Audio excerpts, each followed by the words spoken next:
Hello everyone, मैं हूं करीम और आइंस्टाइन ने 1905 में 4 रिसर्च पेपर पब्लिश किया। इन पेपर्स ने मॉडर्न साइंस की नींव रखी। इनमें से एक पेपर E=mc² के बारे में था। इस 1 इंच के समीकरण ने दुनिया के साइंस को बदल कर रख दिया।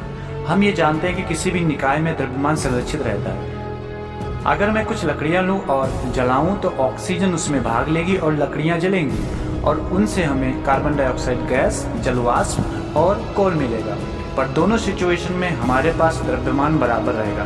इसे हम द्रव्यमान संरक्षण नियम कहते हैं। इसी तरीके से ऊर्जा भी एक निकाय में संरक्षित रहती है। इसे ऊर्जा संरक्षण नियम कहते हैं। तो हमने ये देखा कि ऊर्जा और द्रव्यमान एक निकाय में संरक्षित रहती है। फिर आइंस्टाइन ने हमें बताया कि ऊर्जा और द्रव्यमान को एक दूसरे में बदला जा सकता है और ये समीकरण E=mc² हमें बताती है कि ऊर्जा को द्रव्यमान में और द्रव्यमान को ऊर्जा में कैसे बदल सकते हैं। इस समीकरण में द्रव्यमान को प्रकाश की चाल के स्क्वायर से गुणा किया जा रहा है, यानी कि इससे हमें ये पता चलता है कि द्रव्यमान के एक सूक्ष्म अमाउंट को भी अगर ऊर्जा में बदला जाए तो जो ऊर्जा हमें मिलेगी वो बहुत बड़ी मात्रा में होगी।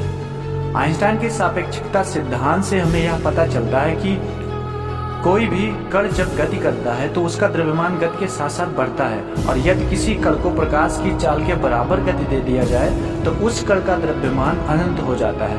अर्थात दो आइडेंटिकल पिंड यानी कि दो समान पिंड A और B, यदि दोनों का द्रव्यमान सेम हो और A को पृथ्वी पर रखा जाए और B को बहुत अधिक चाल से चलाया जाए तो B के द्रव्यमान में इजाफा आ जाएगा जबकि A का द्रव्यमान उतना ही रहेगा।